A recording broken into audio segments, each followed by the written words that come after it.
Welcome to Khulna university of engineering and technology KUET. আজ আমরা ঘুরে দেখব বাংলাদেশের অন্যতম শীর্ষ প্রকৌশল বিশ্ববিদ্যালয়, যার ক্যাম্পাস, সৌন্দর্য, প্রযুক্তি আর স্মার্ট ছাত্র জীবনের জন্য আদর্শ।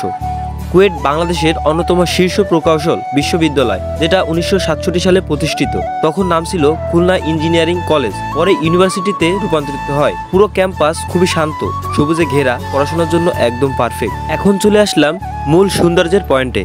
আসলে পেছনে যে ফুলগুলো দেখতে পাচ্ছেন, এই ফুলগুলো কোনো সাধারণ ফুল নয়। এই ফুলটা হচ্ছে পদ্ম ফুল, যে ফুলটা পুরো ইউনিভার্সিটিটাকে অনেক সুন্দর রূপে রূপান্তরিত করেছে। আসলে এই ফুলটা আমার কাছে অনেক প্রিয়। তাছাড়া ছাত্রদের জন্য এখানে রয়েছে খেলাধুলার জন্য সুব্যবস্থা। এই ইউনিভার্সিটি এতটাই বড় যে এখানে স্যার ও ছাত্রদের থাকার জন্য রয়েছে বিভিন্ন আবাসিক ভবন। তাছাড়া এখনো বিভিন্ন ক্যান্টিন, ক্যাম্পাস, ভবন নির্মাণের কাজ চলছে। তো প্রিয় বন্ধুরা, আজকে এই পর্যন্তই। সবাই সুস্থ থাকবেন এবং নিজের যত্ন নেবেন। আল্লাহ হাফেজ।